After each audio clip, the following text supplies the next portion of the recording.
வணக்கம் சொந்தங்களே, அன்னைஸ் கிச்சனிலிருந்து உங்கள் அம்மா சசிரேகா சுந்தர். இன்றைக்கி நம்ம கிச்சனில் பார்த்தீங்கன்னாக்கா கடலை பருப்பு வச்சு தான் ஒரு மசாலா செஞ்சு காட்ட போகிறேன். அதுக்கு என்னென்ன பொருள்லாம் வச்சுருக்கேன்னு பார்க்கலாம் வாங்க. 300 கிராம் அளவுக்கு கடலை பருப்பு எடுத்து 2 மணி நேரம் ஊற வச்சு தண்ணி வடிகட்டி எடுத்து வச்சுருக்கிறேன்.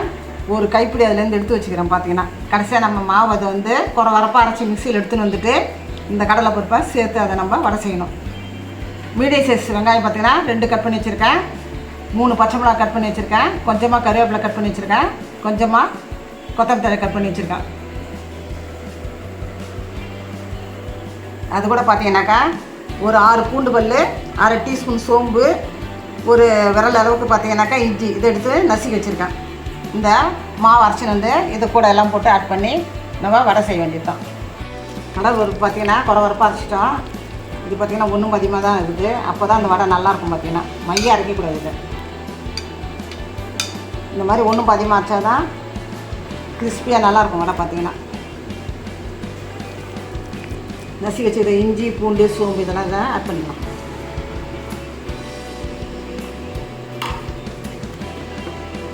இந்த கொத்தமல்லி தழை, கருவேப்பிலை, பச்சை மிளகா, எடுத்து வச்சுருக்க நம்ம ஊற வச்ச கடலை பருப்பு, வெங்காயம் எல்லாத்தையுமே இதில் ஆட் பண்ணிக்கலாம்.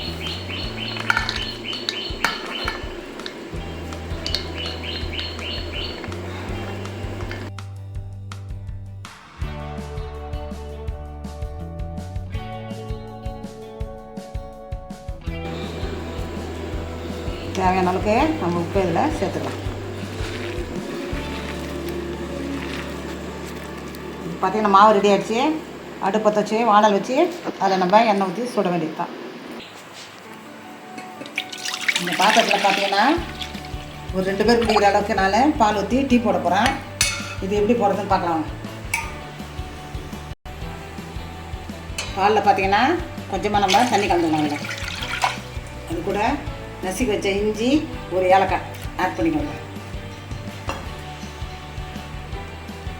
நான் போடுற டீ பார்த்திங்கன்னா ஒரு 2 பேர் குடிக்கிற அளவுக்கு தான் நான் போடுறேன். அதனால தான் ஒரு ஏலக்காய் தான் போட்டிருக்கேன். ஒரு இஞ்சி தான், இஞ்சியை நான் நசுக்கி போட்டுருக்கேன். 4 டீஸ்பூன் அளவுக்கு சர்க்கரை போடணும். காப்பி தூள் இருந்தால் சர்க்கரை நம்ம கம்மியாக போடலாம். டீ தூள் பார்த்திங்கன்னா சர்க்கரை நிறைய இழுக்கும். அதனால் பார்த்திங்கன்னா 4 டீஸ்பூன் போட்டிருக்கேன் நான். இது நல்லா கொதிக்கும் போதே நம்ம அதுக்குள்ளே வடை போட்டு எடுத்துகிட்டு இதை வடிகட்டி நான் டீ போட்டு காட்டிடுறேன். எண்ணெய் நல்லா சூடிடுச்சு. ஒரு வடை போட்டு எடுத்துக்கிட்டேன்.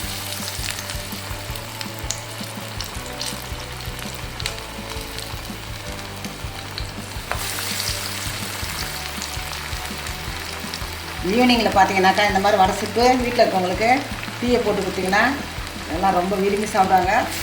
அந்த இஞ்சியும் ஏலக்காயும் போடுறதால நல்லா டைஜஸ்ட் ஆகும். பார்த்திங்கன்னா இந்த வடை வந்து சீக்கிரமே ஜீரண சக்தி ஆகிடும். குழந்தைங்களாகட்டும் பெரியவங்களாகட்டும் யார் சாப்பிட்டாலும் சீக்கிரம் இது டைஜஸ்ட் ஆகிடும். ஒரு பக்கம் பார்த்தீங்கன்னா நல்லா சேர்ந்துச்சு. வடையை நம்ம திருப்பி போட வேண்டியதான். நீங்கள் மீடியம் ஃப்ளேமில் வச்சே நீங்கள் இதை வேக வைக்கலாம். ஏன்னா மேலே சேர்ந்துடும், அப்புறம் உள்ளே வேகாது. ஹை ஃப்ளேமில் வைக்கக்கூடாது. மீடியமாக வச்சு இதை வேக வச்சுக்கணும். 2 பக்கம் பார்த்திங்கன்னா நல்லா சேர்ந்துருச்சு வடை. இப்போ நம்ம எடுக்க வேண்டியதான்.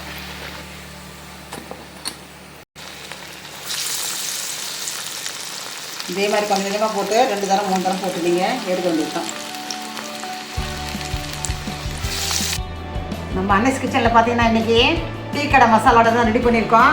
சூப்பராக இருக்கும். பார்த்தீங்கன்னா இதில் எல்லாமே போட்டுருக்கோம். பச்சை மிளகாய், இஞ்சி, கருவேப்பிலை, கொத்தமல்லி தழை எல்லாமே போட்டு ப்ரிப்பேர் பண்ணியிருக்கோம். இதை ரொம்ப ரொம்ப டேஸ்ட்டாக இருக்கும். அதே சமயம் பார்த்திங்கன்னா நல்ல கமகமமும் வாசனையும் வருது. ரொம்ப மனமாகவும் இருக்குது.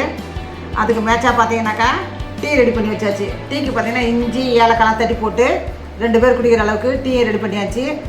இதே 2 சாப்பிட்டுட்டு ஒரு டம்ளர் டீ குடித்தாலும் ஈவினிங்கில் நல்லா திருப்தியாக இருக்கும் எல்லாருக்கும். பார்த்தீங்கன்னாக்கா செஞ்சு பார்த்துட்டு எனக்கு கமெண்ட்ஸில் சொல்லுங்கள்.